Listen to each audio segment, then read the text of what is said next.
ओम श्री परमात्मने नमः। ओम श्री परमात्मने नमः। ओम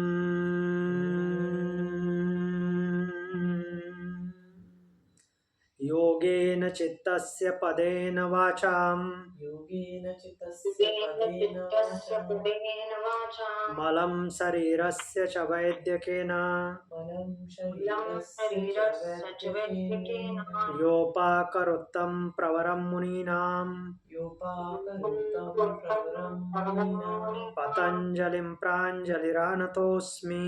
पतञ्जलि प्राणिनाथोऽस्मि।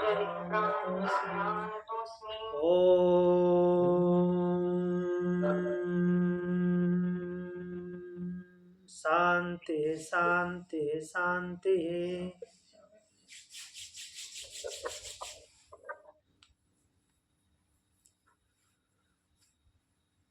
योग दर्शन कैवल्य पाद चतुर्थ पाद चतुर्दश सूत्र 14वें सूत्र तक हमने कल देखा था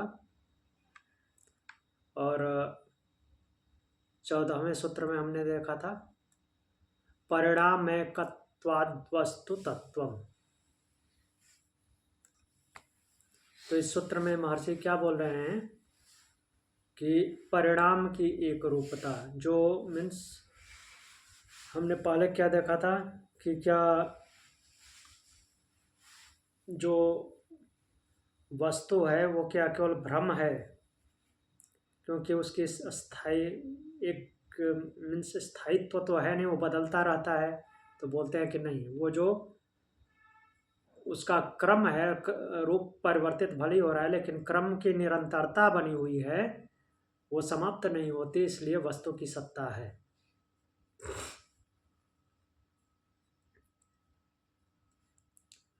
और वो क्रम की निरंतरता से उसकी एक रूपता है, उसी रूप में वो दिखती है। अब इसके हम आगे बढ़ते हैं। आगे जो पंचदश 15वां सूत्र है वो बोलते हैं वस्तु साम्ये चित्त भेदास्तद योर विभक्त पंथा। वस्तु साम्ये, वस्तु के समान होने पर भी चित्त भेदात, चित्तों के भेद के कारण, अलग अलग चित्त में भेद होने के कारण तयो पंथा विभक्ता, उन दोनों का मार्ग जो है अलग अलग हो जाता है। वस्तु एक ही है लेकिन अलग अलग चित्तों से अलग अलग रूप में वो देखी जाती है। कहने का तात्पर्य ये है। देखते हैं इसको क्या बोल रहे हैं। पिछले सूत्र में क्या बोला था, वस्तु का तत्व परिवर्तन क्रम की एकता से सिद्ध होता है। जो तत्व में परिवर्तन है मीन्स एक रूप से दूसरे रूप में चेंज हो रही है, वो क्रम की एकता से सिद्ध होता है। क्रम की एकता है, क्रम बना हुआ है और उस क्रम में एकता है, तो इससे उसका तत्व परिवर्तन सिद्ध होता है। फिर प्रश्न है कि वस्तु का तत्व, जो वस्तु का तत्व है वो वस्तुनिष्ठ है। मीन्स उस वस्तुनिष्ठ बोलने का मतलब कि वो उस वस्तु में वो एक विशेष तत्व है, उस वस्तु का वो तत्व जाना जाता है। मीन्स जिसको हम धर्मी बोलते हैं, धर्म, नट धर्मी, धर्मी का धर्म जो परमानेंट है, और वो वस्तु में वस्तुनिष्ठ है। तो फिर एक ही वस्तु को देखकर लोगों की प्रतिक्रिया अलग अलग क्यों होती है? एक ही जैसी सबकी प्रतिक्रिया होनी चाहिए। अगर वो तत्व मूल रूप में विद्यमान है, वो एक ही है, तो उसका भाव सब में एक ही बनना चाहिए। उस पे सबकी प्रतिक्रिया अलग अलग क्यों होती है? अलग अलग रूप में मीन्स क्यों जानते हैं लोग? मीन्स अलग अलग अपने विचार क्यों रखते हैं? सबका एक ही जैसा होना चाहिए विचार उस पे। पर तत्व वस्तुनिष्ठ है, परमानेंट है उसमें। तो महर्षि पतंजलि बताते हैं कि वस्तु जो है वास्तविक होते हुए भी उसका अनुभव सबको समान नहीं होता। क्यों नहीं होगा? क्योंकि चित्त सबका समान नहीं होता। वस्तु एक ही है, लेकिन चित्त सबके अलग अलग हैं, तो इसलिए सबको समान अनुभव नहीं होगा उसका। वस्तु तो एक है, पर मन के रंग अनेक हैं। कहने का तात्पर्य ये है, मन अलग अलग रंगों से रंगा होता है, तो जिस रंग से रंगता है वस्तु उसको उसी भाव से दिखती है। तो इसलिए सबको अलग अलग भाव में वस्तु दिखती है। जिसका मन जिस रंग से रंगा है उसी रंग से रंगा हुआ उसका उस वस्तु के प्रति भाव होगा। अब एक ही वस्तु सामने है, पर उसे देखकर सबका अनुभव अलग अलग होता है। जैसे एक फूल है, फूल का उदाहरण ले रहे हैं। फूल का उदाहरण अब ये सूत्र में नहीं है, ये एक्सप्लेनेशन है। ऐसा नहीं बोल सकते हैं कि पतंजलि फूल का उदाहरण ले रहे हैं। तो फूल का उदाहरण लेते हैं, वो फूल का उदाहरण लेकर के इसको हम समझते हैं। एक ही फूल किसी को अच्छा लगता है, सुंदर लगता है, किसी को उससे एलर्जी हो जाती है, किसी को उसकी खुशबू अच्छी लगती है, और किसी को कोई फर्क ही नहीं पड़ता फूल हो या ना हो। तो फूल तो एक ही है, लेकिन चित्त के संस्कार अलग अलग हैं। जिसका चित्त जैसा है उसको उसका मीन्स फूल का प्रभाव उसके ऊपर वैसा है। तो चित्त के भाव अलग अलग हैं, इसलिए वस्तु भी अलग अलग रूपों में परिभाषित होती है, भावित होती है। अनुभव का मार्ग अलग अलग होता है। अब व्यास भाष्य में क्या बोलते हैं? वस्तु का अस्तित्व चित्त से स्वतंत्र है। वस्तु चित्त पे डिपेंडेंट नहीं है कि चित्त जैसा सोचेगा वैसा ही वस्तु होगी, नहीं। वस्तु का अस्तित्व चित्त से सर्वथा स्वतंत्र है, लेकिन उसका ज्ञान चित्त के अनुसार बनता है। जिसका चित्त जैसा है उसका उस वस्तु के प्रति वैसा ही ज्ञान होगा। एक ही वस्तु पर राग युक्त जो चित्त है वो सुख देखता है, और द्वेष युक्त चित्त दुख देखता है। मीन्स मान लीजिए किसी को फूल अच्छा लगा, उसकी सुगंध अच्छी लगी, तो उसके साथ उसका क्या हो गया? अनुराग हो गया, अनुरक्ति हो गई, अच्छा लग रहा है, उसको सुख अनुभव हो रहा है। और किसी को उसको देख करके या उसके पास में जा करके उसकी जो फ्रेग्रेंस है, खुशबू है, वो हाँ उसमें है सुगंध, लेकिन उसको क्या है कि छींकें शुरू हो गई, छींक बंद नहीं हो रही है, तो उससे द्वेष हो गया। उसको नहीं होता तो अच्छा होता, उसने उसको दुखी कर दिया। और जो समचित्त है वो साक्षी भाव है, केवल मीन्स हो या ना हो कोई मतलब नहीं। तो ऐसा नहीं हो या ना हो कोई मतलब नहीं, मतलब वो फूल से नफरत कर रहा है, नहीं। मीन्स हो तो ठीक, नहीं हो तो भी कोई प्रॉब्लम नहीं है। तो कहने का तात्पर्य है कि वस्तु तो एक ही है, लेकिन चित्त में भेद होने से चित्त अलग अलग रंगों से रंगा होता है। इसलिए जिस रंग से वो रंगा हुआ है, जैसी उसकी भावना है, वस्तु का प्रतिबिंब उसमें वैसा ही बनता है, उसको वैसे ही आभासित होता है, उसका ज्ञान वैसा ही होता है। वस्तु का ज्ञान चित्त के हिसाब से अलग अलग होता है। जिसका चित्त जिस भाव से भावित है उस वस्तु के प्रति, अन्यथा वस्तु का अस्तित्व चित्त से स्वतंत्र है, वो चित्त के अधीन नहीं है। फिर अब अगला सूत्र बोलते हैं, न चैक चित्त तंत्रम वस्तु तत्प्रमाणकम तदा किम स्यात्। किम शब्द आते ही पता चल गया ये प्रश्न है, सूत्र ही प्रश्न है। न चैक चित्त तंत्रम वस्तु तत्प्रमाणकम तदा किम स्यात्। जो वस्तु है, पदार्थ है, एक चित्त तंत्रम न च, केवल एक चित्त पर निर्भर नहीं है।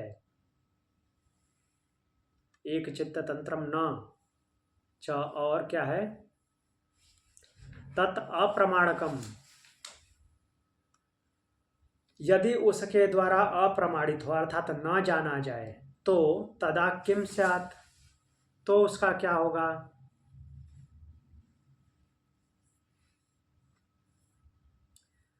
तो इसमें प्रश्न उत्तर देने जैसा है, केवल पूछ नहीं रहे हैं, पूछ इसलिए रहे हैं क्योंकि यहाँ पे वो ब्रेक कर रहे हैं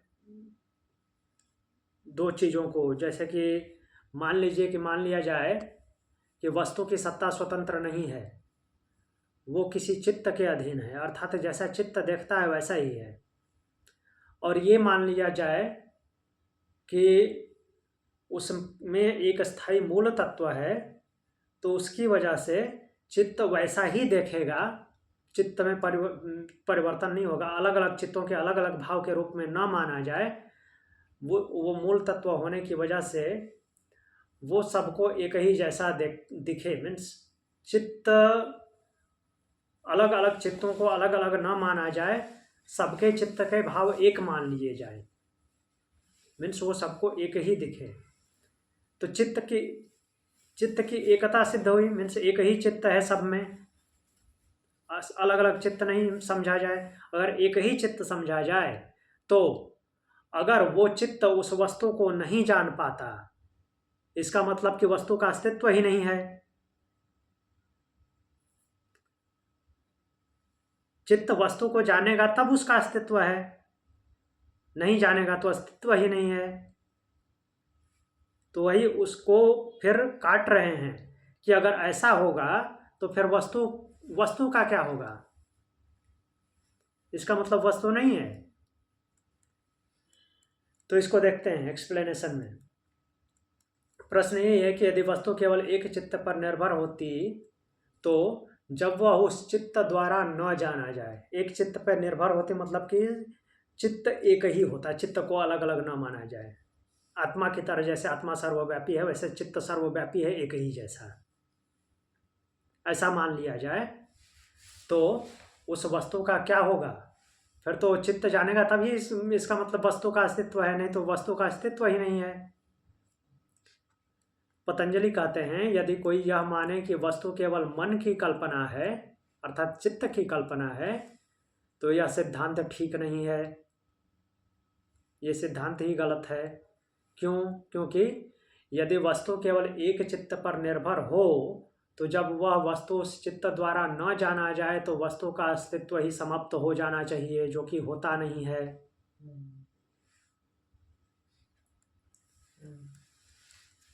जैसे इस पे उदाहरण है, मान लीजिए कि आप अपने कमरे में बैठे हुए हैं, दिन में आपको सूर्य दिखाई दे रहा है नहीं, तो आपने सूर्य को नहीं देखा, इसका मतलब क्या सूर्य नहीं है? सूर्य की स्वतंत्र सत्ता है, आपके देखने से उसका होना और न देखने से न होना ऐसा नहीं होता। यहाँ पे एक्चुअली चित्त के बारे में बता रहे हैं कि वस्तु की सत्ता चित्त के हिसाब से मानी जाए या वस्तु स्वतंत्र सत्ता है, चित्त जिस भाव से देखता है उसको वैसा दिखता है, ये सिद्ध करने की कोशिश कर रहे हैं। इसलिए ऐसा बोल रहे हैं कि वस्तु मन की कल्पना नहीं है, चित्त की कल्पना नहीं है कि मैं जैसा सोच रहा हूँ वैसा ही वस्तु है, नहीं, उसकी स्वतंत्र सत्ता है, जिसका भाव जैसा है, जिसका चित्त का रंग जैसा है उसको वैसा दिखता है।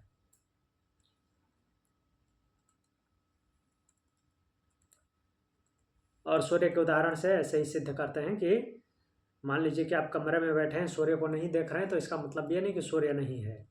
सूर्य आप देखेंगे तो भी है और नहीं देखेंगे तो भी है। वस्तु जो है चित्त से स्वतंत्र है, चित्त वस्तु का अनुभव करता है, वस्तु चित्त पे डिपेंडेंट नहीं है कि चित्त कोई देखेगा तभी उसका मीन्स वो अस्तित्व में आएगा। व्यास जी कहते हैं व्यास भाष्य में कि यदि वस्तु केवल चित्त पर निर्भर होती तो एक चित्त के न जानने पर वस्तु शून्य हो जाती, होती ही नहीं। पर वस्तु अनेक चित्तों द्वारा अनुभव होती है, इसलिए वस्तु की सत्ता स्वतंत्र है, वह चित्त की रचना नहीं। चित्त के द्वारा उसकी रचना नहीं होती, उसकी स्वतंत्र सत्ता है, क्योंकि वो बहुचित्त गम्य वस्तु है, बहुत से चित्तों द्वारा जानी जाती है।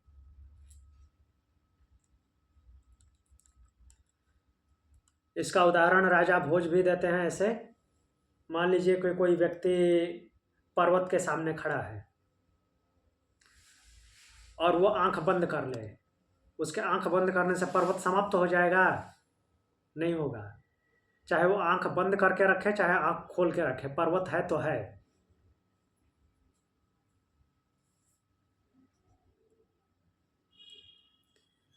अब अगला सूत्र देखते हैं।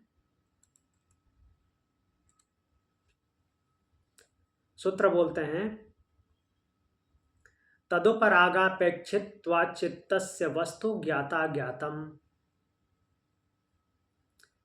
चित्तस्य तदुपरागापेक्षित्वात्, चित्त के उस वस्तु से रंग जाने पर, चित्तस्य तद उपरागात, उपराग होने पर, और उस पर निर्भर होने के कारण वस्तु ज्ञात अज्ञातम, वस्तु ज्ञात होती है या फिर अज्ञात होती है।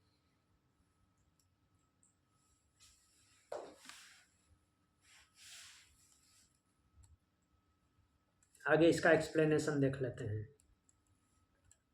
पिछले सूत्र में क्या था कि वस्तु चित्त पर निर्भर नहीं है, वो चित्त के द्वारा क्रिएट नहीं होती, उसका स्वतंत्र अस्तित्व है। फिर प्रश्न है कि यदि वस्तु स्वतंत्र है तो फिर ज्ञात या अज्ञात क्यों होती है? कभी जानने में आती है, जानने में नहीं भी आती है, ऐसा क्यों है? अगर वस्तु स्वतंत्र है, उसका अस्तित्व है, तो सबके जानने में आनी चाहिए, ऐसा क्यों है किसी के जानने में आती है, किसी के जानने में नहीं आती?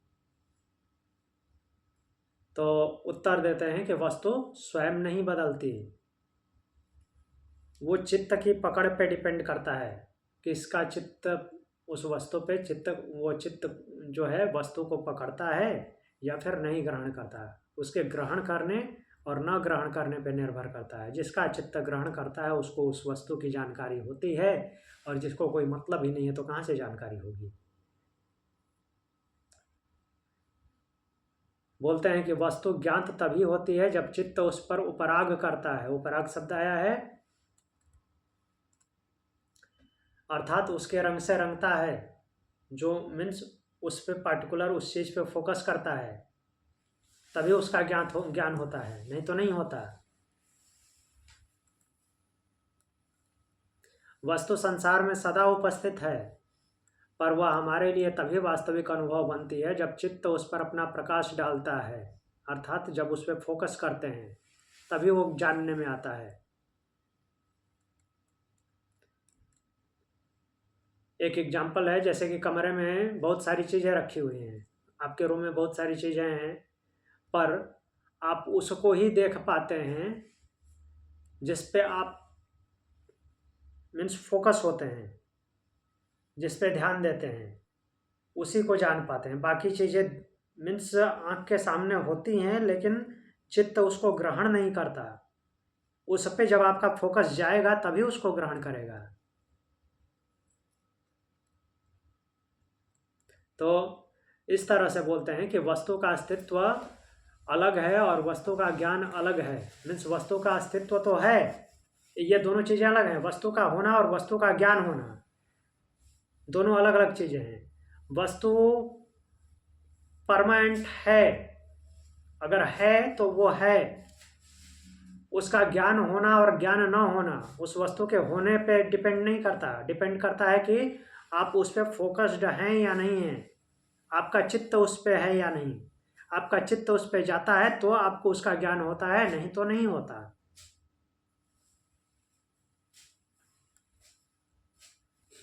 तो किसी वस्तु का ज्ञान होना चित्त के उस वस्तु पे उपराग पर निर्भर करता है। उपराग मतलब कि उसके मीन्स उसके जानकारी पे, उसका होना वो कैसा है जब चित्त उस पर फोकस करेगा तभी उसका ज्ञान होगा, नहीं तो नहीं होगा।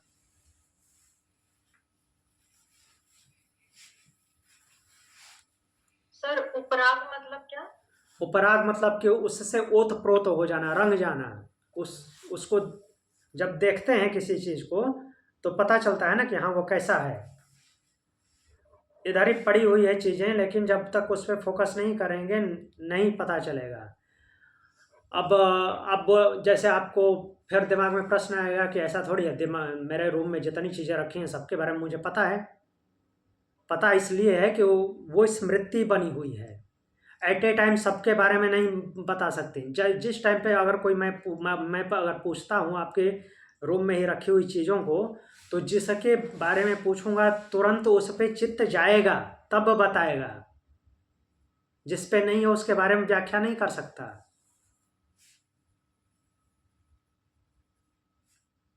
हाँ वो क्षणिक परिवर्तन है, थोड़ा डीपली सोचने पे ये पता चलेगा। हाँ उस पर पहले चित्त फोकस कर रहा है, तब उसकी जानकारी को खींच के बाहर ला रहा है और बोल रहा है। तो ये सिर्फ दिखने वाली चीजों से रिलेटेड बात हो रही है जो हम आंखों से देखते हैं, या बहुत कुछ ऐसा भी है जो हमको दिखाई नहीं देता? हाँ सब मतलब ये की बात हो रही है कि दृष्टि की बात हो रही है? नहीं, दृष्टि की बात नहीं हो रही है, सब कुछ की बात हो रही है। इस पे सब कुछ जो है स्थूल रूप में सामने थोड़ी ना होता है हमेशा। जो आपके दिमाग में सूक्ष्म है उन सब की, ओके। दिमाग में जो तो सूक्ष्म रूप में पड़ा हुआ है, तो उसको अगर उसके बारे में अगर पूछा जाता तो चित्त उस पर पहले फोकस करता है ना, उस पर प्रकाश डालता है, उसको ग्रहण करता है, तब लेके आता है और बोलता है। तो मतलब उपराग मतलब एक तरह से कनेक्ट होना हाँ। किसी भी चीज से। कलर उसके बारे में, उसके मीन्स उसके रंग से रंग जाना, वो कैसा है, आपके चित्त के हिसाब से उसका परसेप्शन कैसा बन रहा है, वो जानकारी हो जाना।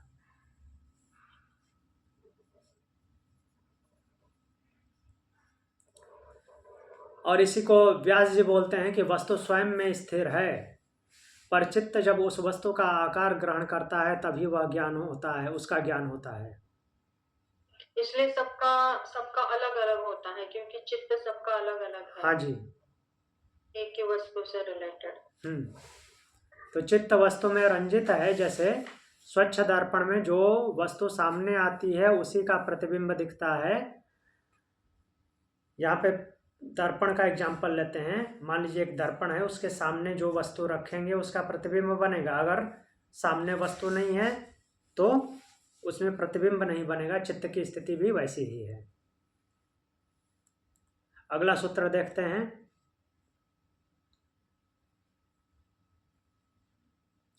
सदा ज्ञाताश्चित्त वृत्तस्तत्प्रभो पुरुषस्यापरिणामित्वात्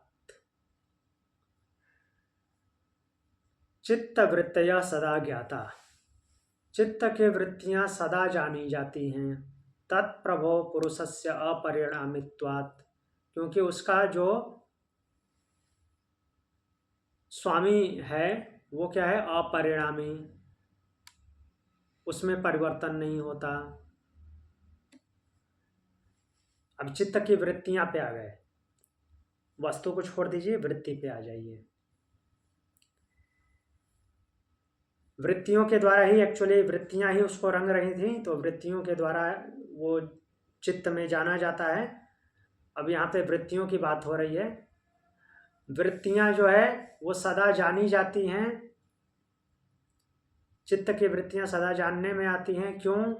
क्योंकि उसका स्वामी अपरिणामी है, परिवर्तन नहीं होता उसका।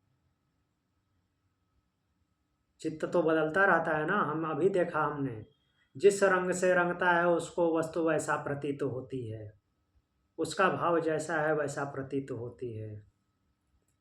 तो फिर चित्त बदलता है तो जो वृत्तियां बनती हैं, अर्थात अब डाटा स्टोर हो रहा है ना मस्तिष्क में, तो जो वृत्तियां चल रही हैं, चित्त बदल जाता है तो फिर वृत्तियां जो पहले थी वो समाप्त हो जानी चाहिए। वो परमानेंट बनी क्यों रहती हैं? जानने में क्यों आती है? जो वृत्ति एक बार आके चली गई, चित्त परिवर्तित हो गया, तो फिर भूल जानी चाहिए? वो स्टोर क्यों रहती है? फिर मीन्स उसके बारे में सोचने में फिर उभर के आती है, ऐसा क्यों? जब चित्त परिवर्तित हो जा रहा है, जिसके रंग में रंग रहा है उसका पता कर रहा है, परिवर्तित हो गया, तो पुराने जो वृत्तियां हैं, पुराने जो भाव संचित हैं, वो संचित नहीं होने चाहिए, समाप्त हो जाने चाहिए थे, क्योंकि चित्त तो अब रहा नहीं, वैसा बदल गया, तो कैसे वो पुराने को लेके आ जा रहा है? उसका कारण क्या है कि पहले की चीजें वापस आ रही हैं? चित्त तो बदल जा रहा है, चंचल है, जब जिसको देखता है, जिस भाव से देखता है वैसा वो मीन्स ग्रहण करता है। उसके बाद जब चित्त फिर बदल गया, अर्थात उसके भाव बदल गए, तो पुरानी वृत्तियां समाप्त हो जानी चाहिए, वो जानने में आती हैं। तो उसका कारण है तत्प्रभो पुरुषस्य अपरिणामित्वात्। उसका जो प्रभो स्वामी है, कौन? पुरुष, आत्मा, वो अपरिणामी है, वो कभी नहीं बदलता, वो जैसा है वैसा ही है, वैसा ही रहेगा, वैसा ही था। इसलिए चित्त की वृत्तियां जो हैं, जो संचित हैं, जो मीन्स अभी हुई हैं, वो सब कुछ जानने में आती हैं। यहाँ पे पुरुष का प्रभाव है, आत्मा का नहीं, लेकिन उसको तो प्रभावित नहीं करता ना कुछ भी। एक मिनट, उसको प्रभावित नहीं करता, ये डायरेक्ट उसका परसेप्शन नहीं है। ये जहां भी अभी पुरुष आएगा, उसका मतलब क्या है? शरीर की यात्रा पे है ना हम। शरीर जड़ है, वो चेतन है। जो कुछ भी हो रहा है, किससे हो रहा है? सत्व और पुरुष के मिलने से, बुद्धि और पुरुष के मिलने से, या बोल लीजिए कि प्रकृति और पुरुष के मिलने से। तो ये प्रकृति, ओके, उसकी वजह से वो डेटा स्टोर हो रहा है। हाँ, ये जीवात्मा की यात्रा है। तो जीवात्मा में प्रभुत्व किसका है? आत्मा का। क्लियर जी? तो जो भी ग्रहण करने वाली बात है, वो जीवात्मा की तरफ से लेना है। और जीवात्मा में प्रभाव किसका है? आत्मा का। अगर आत्मा नहीं रहेगी तो फिर सब कुछ जड़ हो जाएगा। वो अपरिणामी है, वो अपरिवर्तनीय है, इसलिए सब कुछ वैसा का वैसा ही बना रहता है। बाकी सब कुछ परिवर्तनशील है। तो यहाँ पे ये सूत्र इसलिए विशेष है कि प्रकृति में तो सब कुछ परिवर्तित होता रहता है, कुछ भी स्थायी नहीं होता। सब कुछ परिवर्तित होता रहता है, तो केवल बाहर ही नहीं परिवर्तित होता, अंदर भी परिवर्तित होता रहता है। तो अंदर भी चेंज होता रहता है, यहाँ तक कि चित्त के लेवल पे, बुद्धि के लेवल पे भी जब चेंज होता रहता है, तो सब कुछ बदल जाना चाहिए। पीछे वाला याद क्यों है? क्योंकि उसमें एक बैठा हुआ है जो कि अपरिणामी है, जिसकी वजह से सब कुछ हो रहा है, जिसके कारण सब कुछ हो रहा है, वो अपरिवर्तनीय है। इसलिए सब कुछ परिवर्तन होते हुए भी सब कुछ जाना जाता है। लेकिन एक योगी में भी तो सब कुछ परिवर्तन होता है, जो समाधि के स्तर पर होता है, लेकिन उसमें तो वृत्तियां मतलब कुछ स्टोर नहीं होता उसमें, वहां पर भी तो वो है। हाँ, तो जानता नहीं है, सब कुछ जानता है। जानने की बात आ रही है ना। मतलब ये मेमोरी की बात हो रही है क्या? स्मृतियों की बात हो रही है? हाँ जी, केवल अच्छा। केवल स्मृति वृत्ति की नहीं, जितनी भी वृत्तियां हैं।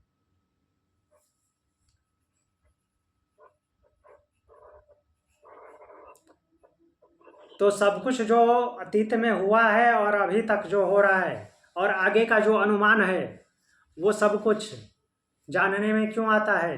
क्योंकि एक अस्थाई सत्ता है जो अपरिवर्तनीय है, और उसके परिवर्तित न होने से वो जैसा है वैसा ही है, इसलिए सब कुछ जानने में आता है।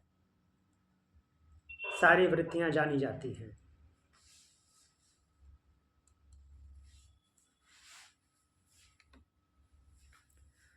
तो अब यहाँ पे प्रश्न ये है, पहले तो पिछले सूत्र में है कि ज्ञात और अज्ञात होना चित्त के उपराग पर निर्भर करता है, अर्थात चित्त जिस रंग में रंगता है वैसा उसको ज्ञान होता है। प्रश्न यह है कि चित्त वस्तु को जानता है, तो चित्त को जानने वाला कौन है? चित्त वस्तु को जानता है, ठीक।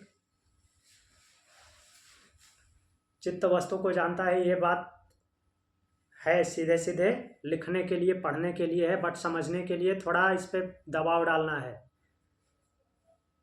चित्त वस्तु को क्या अपने आप जान लेता है? पुरुष की वजह से जानता है, उसमें पुरुष की सत्ता है। पुरुष जानता पुरुष है, लेकिन किसके माध्यम से? चित्त के माध्यम से। चित्त को मीन्स चित्त वो डिवाइस है जिसके माध्यम से वो पुरुष जानता है। पुरुष अपने आप नहीं जान सकता, लेकिन चित्त भी अपने आप नहीं जान सकता।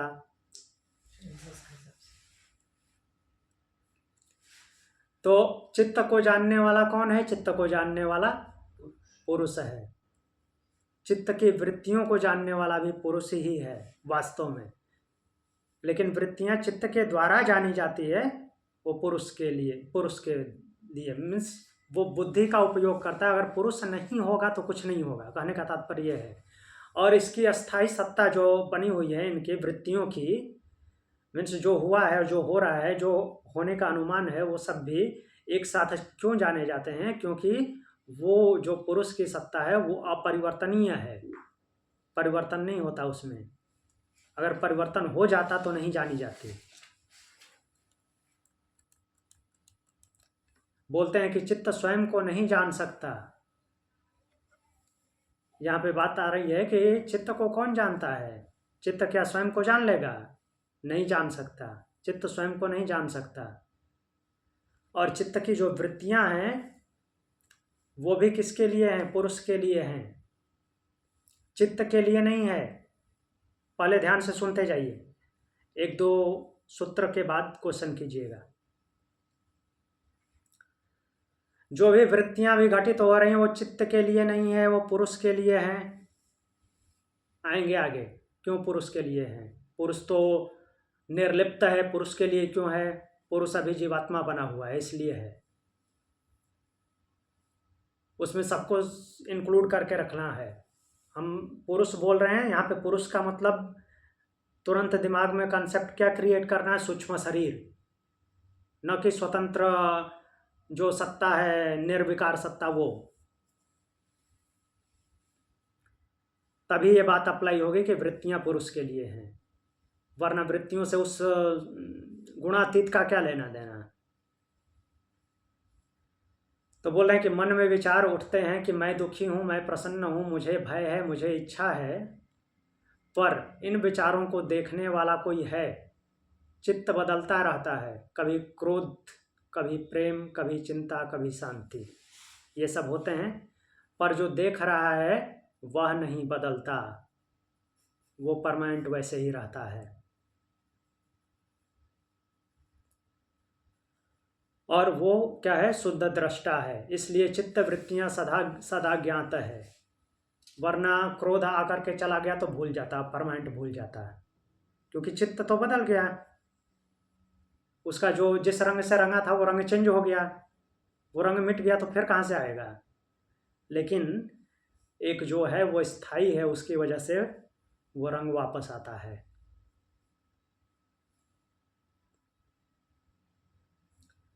व्यास जी भी बोलते हैं कि चित्त जड़ है, वह स्वयं प्रकाशित नहीं है। सीधा सीधा बोल रहे हैं, क्योंकि चित्त प्रकृति का भाग है, और प्रकृति में जो कुछ भी है वो जड़ है। पुरुष चेतन है, वह प्रकाश स्वरूप है। चित्त की जो प्रत्येक वृत्ति है, चित्त की जितनी भी वृत्तियां हैं, वो पुरुष के सामने प्रकट होती हैं, वो इसलिए पुरुष के लिए हैं। पुरुष नहीं होगा तो ना कोई चित्त होगा, ना कोई चित्त की वृत्ति होगी, होते हुए भी नहीं होने जैसा है, जीरो है। ये उसी तरह से है, मान लीजिए कि रंगमंच पर अनेक दृश्य चल रहे हों, तो रंगमंच क्या हो गया? चित्त हो गया। उनमें दृश्य चलते हैं ना, दृश्य वृत्तियां हैं, चित्त में वृत्तियां उत्पन्न होती हैं। तो वृत्तियां बदलती रहती हैं। किस में बदलते रहते हैं? चित्त में। तो रंगमंच पे जैसे दृश्य बदलते रहते हैं, वैसे चित्त में वृत्तियां बदलती रहती हैं, बट जो दर्शक है वो वही रहता है। तो इसलिए दर्शक वो परमानेंट है। कौन? आत्मा। वो परमानेंट है, इसलिए वो जो बीत गया, रंगमंच पे जो बीत गया उसको भी जानता है, जो हो रहा है उसको भी जानता है। तो ये पुरुष के अपरिवर्तनीय होने के कारण ऐसा होता है, वरना जो चला गया वो समाप्त हो जाता है।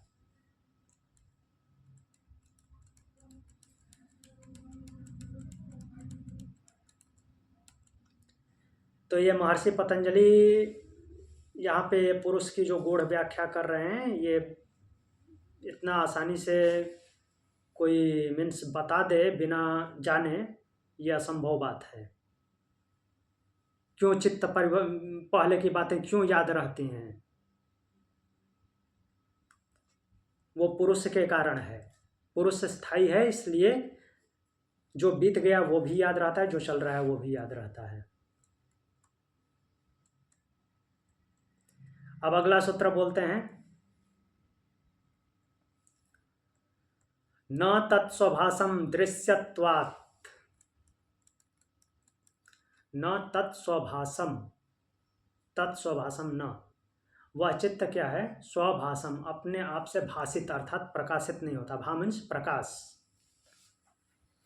अपने आप से वो प्रकाशमान नहीं है। मीन्स उसमें खुद का प्रकाश नहीं है, खुद की शक्ति नहीं है। जो कुछ भी वो कर रहा है, वृत्तियां जो उसमें उत्पन्न हो रही हैं, उसके खुद की वजह से नहीं है। दृश्यत्वात्, क्यों? क्योंकि वो दृश्य है। दृष्टा और दृश्य यहाँ पे लाइए। दृश्य मतलब केवल फोटो, दिमाग फोटो पे नहीं जाना चाहिए। दृश्य मतलब प्रकृति, प्रकृति का भाग है चित्त, और प्रकृति का भाग है तो स्वयं प्रकाश कैसे हो सकता है? वो तो जड़ है। तो जड़ में कुछ भी कैसे घटित हो सकता है? नहीं हो सकता, जब तक कि उसको चेतनता न मिले। और चेतनता किसके पास है? प्रकाश किसके पास है? पुरुष के पास, आत्मा के पास। तो जब आत्मा मिलती है प्रकृति से, तो तभी ये जो है चित्त प्रकाशित होता है। उसका स्वयं का प्रकाश नहीं है, अपने आप से वो वृत्तियां क्रिएट नहीं करता, और न ही वृत्तियां उसमें अपने आप होती हैं। देखते हैं आगे।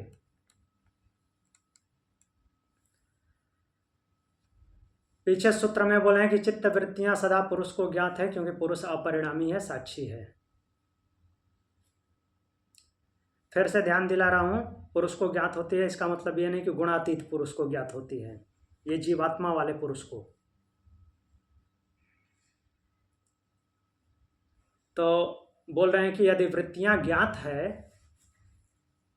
तो क्या चित्त स्वयं प्रकाशित है?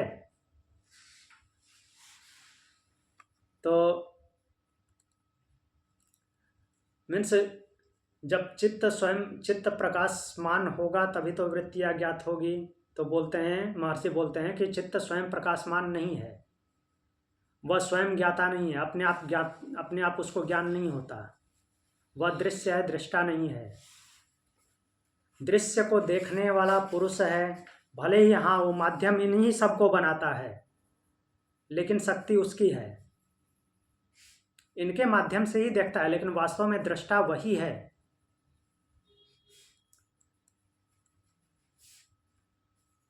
वो बात अलग है कि वो इनसे अलग हो जाए तो भी नहीं देखेगा, बट इनको माध्यम बना करके वो वही देखता है। चित्त में विचार उठते हैं, भाव आते हैं, कल्पनाएं चलती हैं, सब कुछ होता है, लेकिन चित्त क्या है? एक उपकरण है, इक्विपमेंट है। जैसे बिजली के इक्विपमेंट होते हैं, बिजली खुद से कुछ नहीं कुछ कर सकती, वो इक्विपमेंट के माध्यम से सब कुछ करती है। तो बोल रहे हैं कि वह प्रकाश में दिखाई देने वाला दृश्य है। चित्त भी जो है वो क्या है? दृश्य है, प्रकृति का पार्ट है। तो इसका एग्जाम्पल इस तरह से है कि जैसे मान लीजिए कि आँख है, आँख जो है दूसरी चीज को देखती है, स्वयं को नहीं देख सकती। आँख अपने आप को नहीं देख सकती। तो बोले कि चित्त भी स्वयं प्रकाशित नहीं है। जैसे आँख देखती है, लेकिन ये आँख में देखने की शक्ति कहीं अलग से मिल रही है। ये आँख तो मृत के पास भी होती है, क्यों नहीं देख लेती, नहीं देख पाती। वो शक्ति पुरुष की है, जिसकी वजह से देख रही है। लेकिन इस पुरुष की शक्ति से ये देख रही है, फिर भी उस टाइम भी ये अपने आप को नहीं देख सकती। ये जो हमारा स्थूल आँख है, ये भी अपने आप को नहीं देख सकती।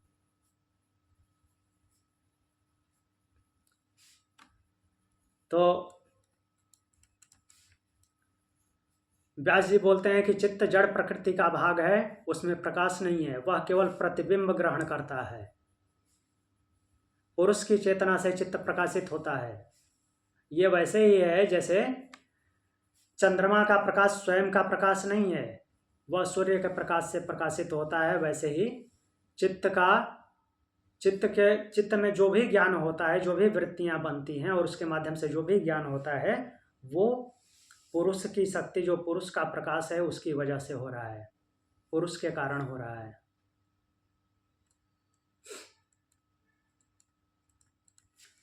अब अगला सूत्र बोलते हैं कि एक समय चोभयानवधारणम, एक समय चोभयानवधारणम। तो यहाँ पे थोड़ी सूक्ष्मता आ रही है इस सूत्र में। एक ही समय में दोनों का ग्रहण नहीं हो सकता। दोनों का ग्रहण, अभी तो देखा कि चित्त अपने आप को नहीं देख सकता, अर्थात जिस वस्तु पे वो फोकस कर रहा है उसको देखेगा। आँख अपने आप को नहीं देख सकती, जिस पे फोकस कर रही है उसको देखेगी।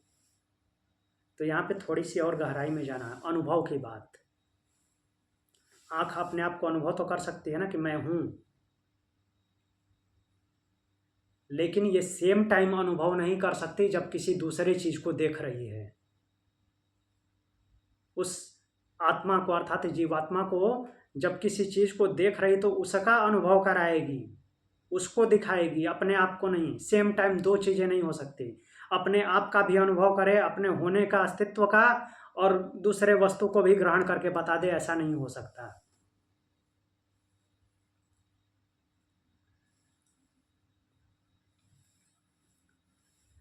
तो बोलते हैं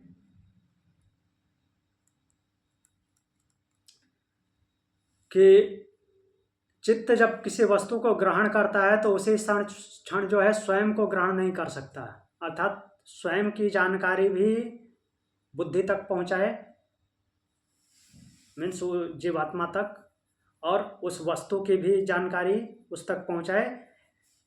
एक ही समय में ये दोनों नहीं हो सकता। चित्त की वृत्ति जब बाहर किसी वस्तु पर टिकती है तो वह उसी क्षण अपने ऊपर नहीं टिक सकती। ये दोनों एक साथ नहीं हो सकता। चित्त एक समय में केवल एक ही दिशा में बहता है, या तो वो विषय की ओर बहेगा या फिर स्व की ओर, अपनी तरफ। या जब अपनी जानकारी ले रहा होगा तो किसी दूसरी वस्तु पे नहीं टिक सकता, और जब वस्तु पे फोकस कर रहा है, वस्तु का ज्ञान दे रहा है, तो अपने बारे में जानकारी नहीं दे सकता।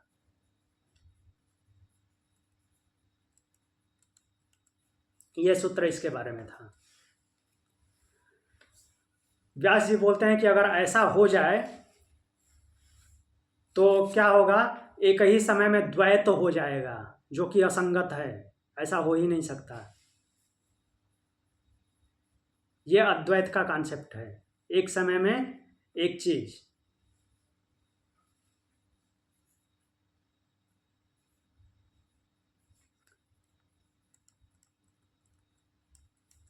फिर बोल रहे हैं अगला सूत्र,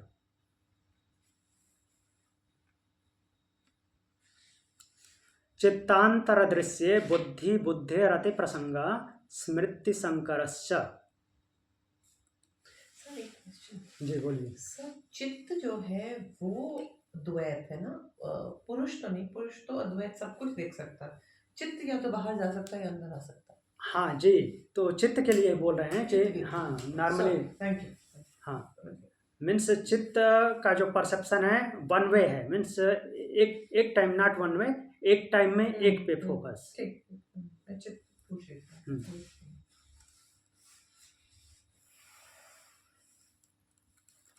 फिर अगला सूत्र बोल रहे हैं चित्तांतर दृश्य बुद्धि बुद्धे रति प्रसंग स्मृति संकरस्य। अब यहाँ पे एक नई सोच खड़ी कर रहे हैं। यहाँ पे 2-3 सूत्र ऐसे हैं लाइक ब्रह्म सूत्र की तरह, जैसे कि महर्षि वेद व्यास खुद ही उत्तर देते हैं और खुद ही उस पर क्वेश्चन खड़ा कर देते हैं कि अगर ऐसा हो जाए तो, मान लीजिए कि ऐसा हो जाए तो ऐसे ये भी सूत्र है एक। अभी एक पीछे वाला भी सूत्र हम देखे थे जहाँ पे क्वेश्चन था। तो बोल रहे हैं कि यदि चित्त को देखने के लिए दूसरा चित्त मान लें, क्यों माने कि वो आत्मा ही दिखाती है। जब चित्त में वृत्तियां उठती हैं तो मान लेते हैं कि चित्त दृष्टा है, और उसको देखने के लिए, उसकी वृत्तियों को देखने के लिए हम आत्मा को क्यों माने, कोई दूसरा चित्त मान लेते हैं। जैसे योगी निर्माण चित्त कर रहा था, चित्त का निर्माण कर रहा था, बट यहाँ पे वो निर्माण चित्त काम नहीं करेगा। यहाँ पे कॉन्सेप्ट अलग है, क्योंकि उसमें वृत्तियां नहीं हैं। यहाँ पे वृत्तियों की बात हो रही है। तो मान लेते हैं कि एक चित्त है जिसमें वृत्तियां हैं, तो उसको देखने वाला दृष्टा पुरुष क्यों, कोई दूसरा चित्त ले लेते हैं, दूसरा चित्त देखेगा। तो बोल रहे हैं कि बुद्धि बुद्धि अति प्रसंग। तो बुद्धि के लिए बुद्धि, अर्थात एक बुद्धि काम कर रही है, उसका एनालाइज करने के लिए दूसरी बुद्धि, आत्मा को हटा दिया, कोई आत्मा नहीं है, पुरुष को हटा दिया, बुद्धि के लिए बुद्धि, मीन्स एक बुद्धि का कार्य दूसरी बुद्धि देखेगी, आत्मा नहीं। तो फिर बोल रहे हैं कि इसमें क्या होगा, अति प्रसंग। तो बुद्धि के लिए बुद्धि इस तरह से अनंतता हो जाती है, एक चित्त के लिए दूसरा चित्त, उसके लिए और अलग चित्त, उसके लिए और अलग चित्त, ऐसे ही बुद्धि पे भी हो जाएगा कि एक बुद्धि के लिए दूसरी बुद्धि, दूसरी बुद्धि के लिए तीसरी बुद्धि। तो इसमें क्या हो जाएगा, इसको अति प्रसंग बोलते हैं। दर्शन की भाषा में ये अति प्रसंग हो जाएगा।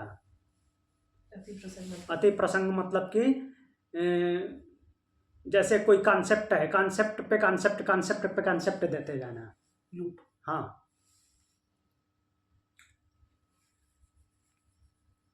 सो ये वाला सूत्र बेसिकली बुद्धिस्ट को काउंटर कर देता है, जो बुद्धिस्ट कहते हैं कि आत्मा नहीं है and continuous stream of consciousness है। अगर कंटिन्यूअस स्ट्रीम ऑफ कॉन्शियसनेस होगी तो अपने आप में लूप्स में फंसती जाएगी, सारी स्मृति भ्रमित हो जाएगी। हाँ। तो बोल रहे हैं कि स्मृति संकरस्य, इससे क्या हो जाएगा कि स्मृति का मिश्रण हो जाएगा, मिक्सअप हो जाएगा सब।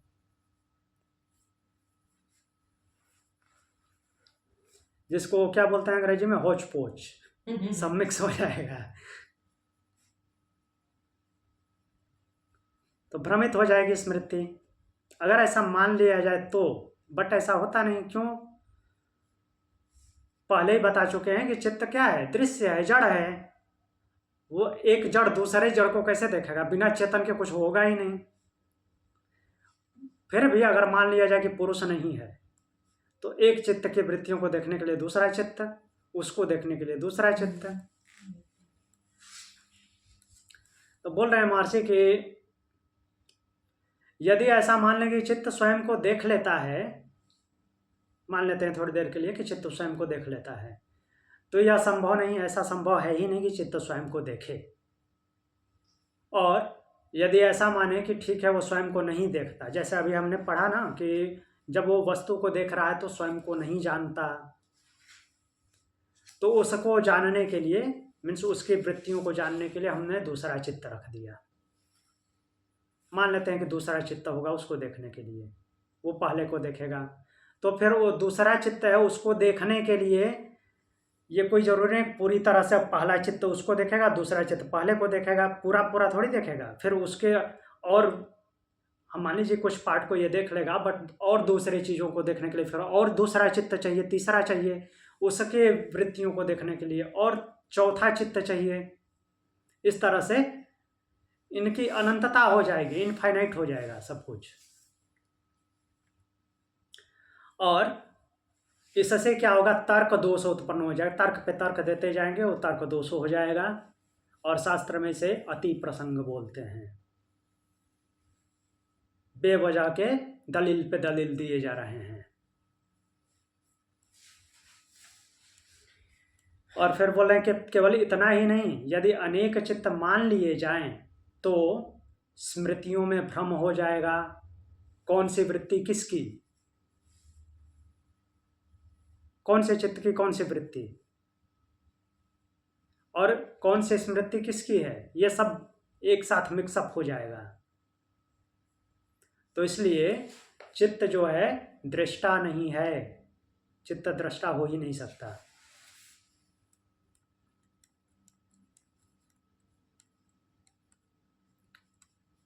तो इसके लिए ये भी उदाहरण ले सकते हैं कि मान लीजिए कि किसी चीज़ को देखने के लिए एक कैमरा लगाया। अब उस कैमरा की एक्टिविटी को देखने कौन देखता है, जो कॉन्शियस है, चेतन है, मान लीजिए ह्यूमन है, वो देखता है ना इसमें क्या हो रहा है क्या नहीं हो रहा है। मान लीजिए कि इस ह्यूमन को हटा दिया, इसकी जगह अब देखने के लिए क्या करेंगे, दूसरा कैमरा रखेंगे।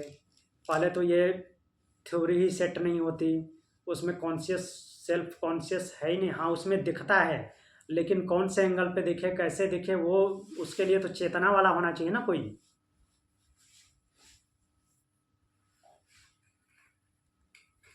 तो ये क्या है कि एक तरह से ये हास्यास्पद बात है कि एक को देखने के लिए दूसरे को लगा देना।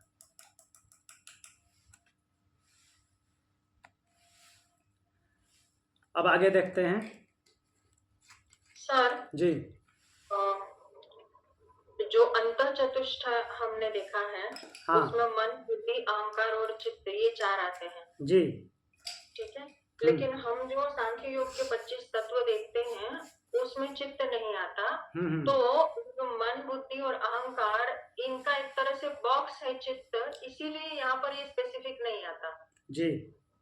मन, बुद्धि, चित्त, अहंकार का वो बॉक्स है, जिसको हम नॉर्मली मन भी बोलते हैं, बट यहाँ पे जो चित्त शब्द आ रहा है उसी के लिए आ रहा है। मतलब क्योंकि वो बॉक्स है इसीलिए उसका स्पेसिफिक यहाँ पर नहीं दिया है तत्व के रूप में। हाँ। और दूसरी बात कि वृत्तियों की वजह से उसका अस्तित्व है। हाँ जी। जैसे वृत्तियां समाप्त हो जाएगी वो भी मतलब हाँ वो समाप्त हो जाएगा। ओके, थोड़ी ना समाप्त हो जाएगा वृत्तियां समाप्त। हाँ चित्त की वृत्तियां, चित्त की वृत्तियां समाप्त हो जाएंगी। चित्त की वृत्तियां जब समाप्त हो जाएंगी तो चित्त जो है शांत हो जाएगा। ऐसा नहीं बोल सकते समाप्त हो जाएगा। कोई एंटिटी नहीं है। हाँ कैमरा कोई एंटिटी नहीं है, उसको हम एंटिटी नहीं कह सकते, मतलब वो कोई व्यक्ति, उसको हम देखते हैं, अभी आगे आएगा चित्त क्या है वास्तव में। अगला सूत्र देखते हैं। बोल रहे हैं कि चित्तेर प्रतिसंक्रमायास्तदाकारापत्तौ स्वबुद्धि संवेदनम। बोल रहे हैं कि अप्रतिसंक्रमाया चित्ते, परिवर्तन रहित जो चेतना है, किसकी, पुरुष की।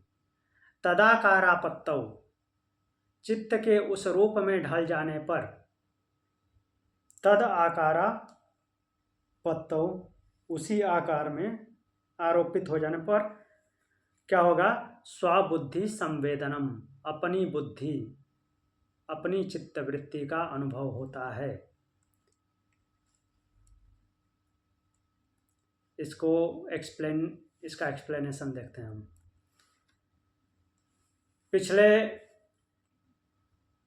सूत्र में बोले हैं कि पुरुष शुद्ध चेतना है, नहीं, पिछले सूत्र में क्या बोले थे कि स्वयं को नहीं जान सकता और अनंत चित्त मानेंगे तो दोष उत्पन्न होगा, एक के लिए दूसरा चित्त, दूसरे के लिए तीसरा, तीसरे के लिए चौथा। तो उसके लिए साक्षी का होना मीन्स पुरुष का होना आवश्यक है। प्रश्न है कि पुरुष तो अपरिणामी है, अपरिवर्तनीय है, तो जब वो अपरिवर्तनीय है जिसमें परिवर्तन होता ही नहीं, तो ये परिवर्तनों का अनुभव कौन कराता है, वो कैसे कराता है? तो बोलते हैं कि पुरुष चेतना, शुद्ध चेतना है, वह स्वयं किसी वस्तु का आकार नहीं बनता। स्वयं किसी वस्तु के आकार वाला मीन्स उसको उस रूप में ग्रहण करके वैसा नहीं हो जाता वो। पर चित्त जब किसी विषय का आकार ग्रहण करता है तो पुरुष के प्रकाश से वह वृत्ति अनुभव बन जाती है, स्मृति बन जाती है। चित्त ने मीन्स ये पुरुष ने चित्त के माध्यम से उस पर प्रकाश डाला और चित्त ने उसका ज्ञान दिया, फिर वो क्या बन जाती है? स्मृति बन जाती, मेमोरी बन जाती है। तो पुरुष चित्त में नहीं बदलता, पुरुष जो है चित्त नहीं बनता, पर चित्त में प्रतिबिंबित होकर अनुभव करता है। चित्त के माध्यम से वो देखता है, चित्त को उसने माध्यम बनाया है, चित्त इंस्ट्रूमेंट है उसका। वो अपरिवर्तनीय है, किसी भी चीज में न तो बदलाव करेगा न खुद बदलेगा, लेकिन उनको देखने के लिए, उनको अनुभव करने के लिए, उनको ज्ञात करने के लिए इन सब इक्विपमेंट का यूज करता है, स्पेशली चित्त का। तो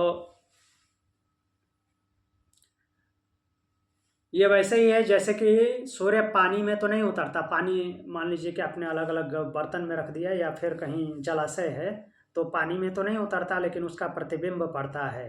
तो वैसे ही ये चित्त को माध्यम बना करके वो मीन्स वस्तु का ज्ञान ग्रहण करता है।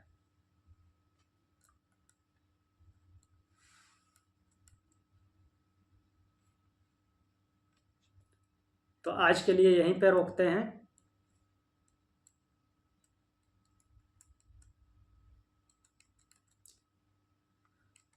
और एक बार हम ऐसे नॉर्मली देख लेते हैं, सूत्र वाइज नहीं देखते हैं। किसके किसके बारे में पढ़ा हमने? चित्त के ही बारे में स्पेशली पढ़ा है कि देखिए यहाँ से पढ़ा था हमने 15 नंबर से।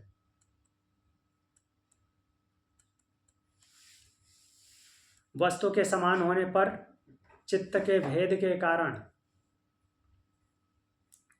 सभी वस्तुएं अलग अलग दिखती हैं, जबकि वस्तु का जो अस्तित्व है वो स्थायी है। चित्त जिस रंग से रंगता है उसको वो वैसा ही दिखता है।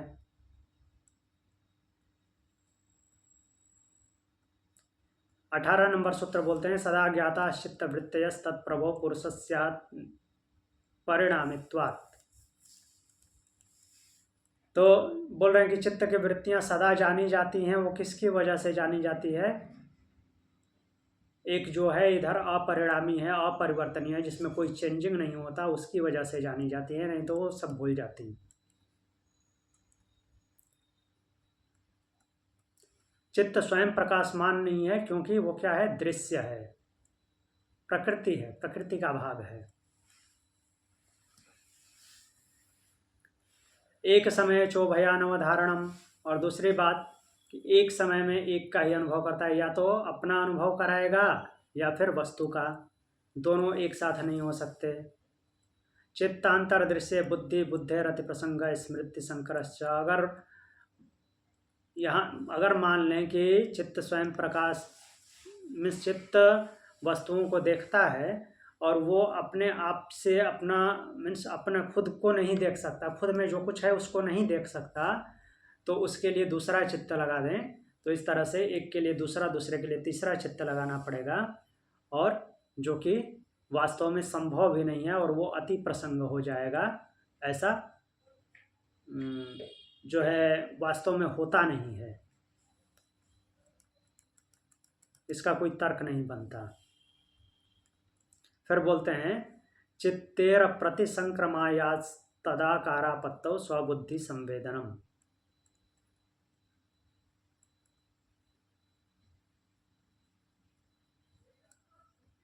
तो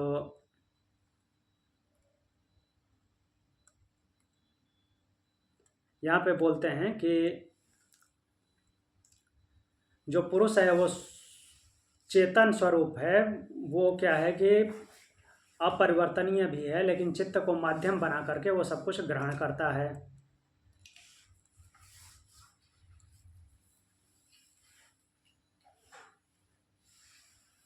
इसके आगे हम कल देखेंगे। प्रणाम। ओम शांति। ओम शांति।